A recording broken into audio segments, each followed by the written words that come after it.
Okay, so I want to wrap up classical probability here with a bit of a review.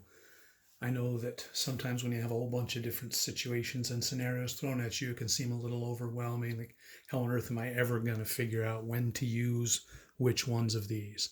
So let's just run right down the list. And let's pull out that table again.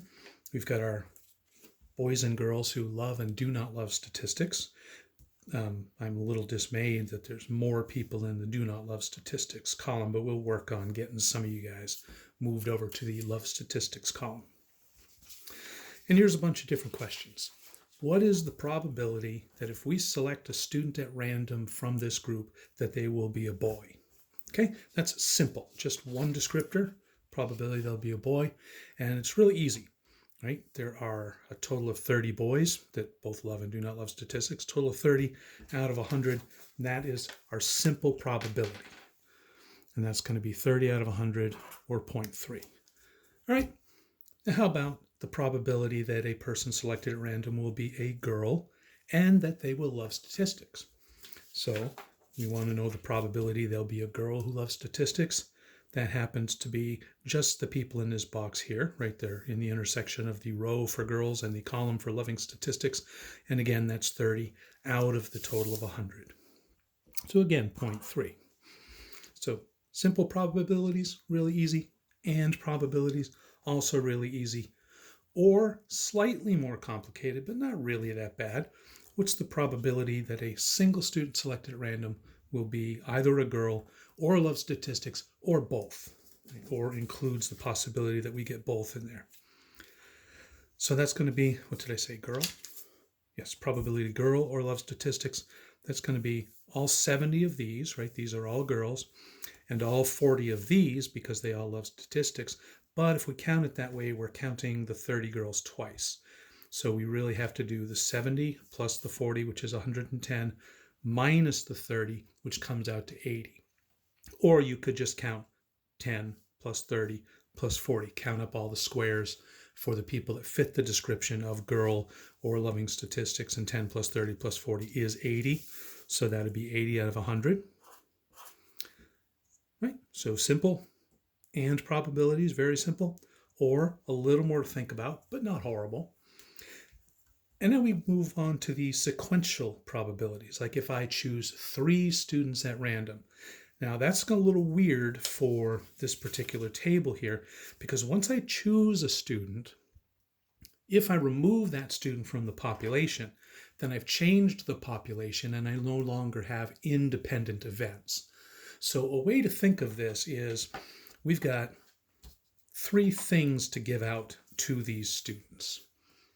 And I'm going to give them out. I'm going to draw a name from the hat, give the prize to that student, and then I'm going to put that student's name back in the hat so the population is back to where it started, and that student has the possibility of being drawn again.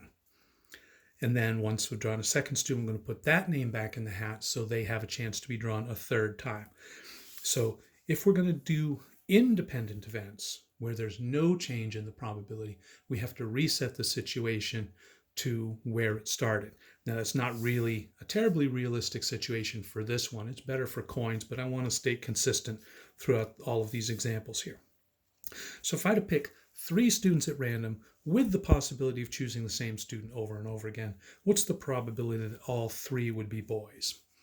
Well, the probability that we choose a boy is 0.3, right? 30 out of the 100. So the probability that all 3 would be boys would be the probability the first one would be a boy times the second one being a boy times the third one being a boy. Now, since a minority of the population is male, it seems relatively unlikely that all 3 that we choose would be a boy. So I'm not going to expect a very large probability here. Sorry about the audio there. I had to walk across the room to grab my calculator. Let's see what 0.3 times 0.3 times 0.3 comes out to be. 0.027. So about 2.7% chance of all 3 of those students we choose being a boy, which is consistent with our intuition. A minority are boys, so it would seem unusual if we chose all 3 being boys. And by the way, that's one of the things we're going to be talking about later on in the semester, is suppose that happened. Suppose we chose the recipients of these prizes at random and we said we were not choosing boys on purpose. Somebody criticizing that might say, well, that's really, really unlikely that that would have happened if you were actually choosing at random. But that's going to come by later in the next unit of stuff. And the final situation we've got here is sequential dependent, where we change the situation with each person we draw, right? We choose one person to get the first prize, and then we do not put their name back in the hat. We would call that without replacement, whereas the previous example we would call with replacement. So in this situation, what's the probability if I chose 3? All 3 would go to girls. Now, since girls outnumber boys here, it's going to be a larger probability than the previous one was, but still probably not huge. Now, for the first drawing, it's going to be 0.7 because that's the probability that choosing one person would result in choosing a girl. But then the second selection is going to be a little different because out of our 100 students, only 99 remain to be chosen. And since the first one we chose was a girl, there's only 69 girls left. So 69 out of 99 is the probability that the second one would be a girl. And then for the third one, there's only 98 remaining, and only 68 of those are girls. So I know this is fantastic television, punching numbers on a calculator. The first one was 0.7, or 70 out of 100, times 69 divided by 99, times 68 divided by 98. I think I got all those signs right there. And we're dealing with about a 34% chance there, 33.8 or 0.338.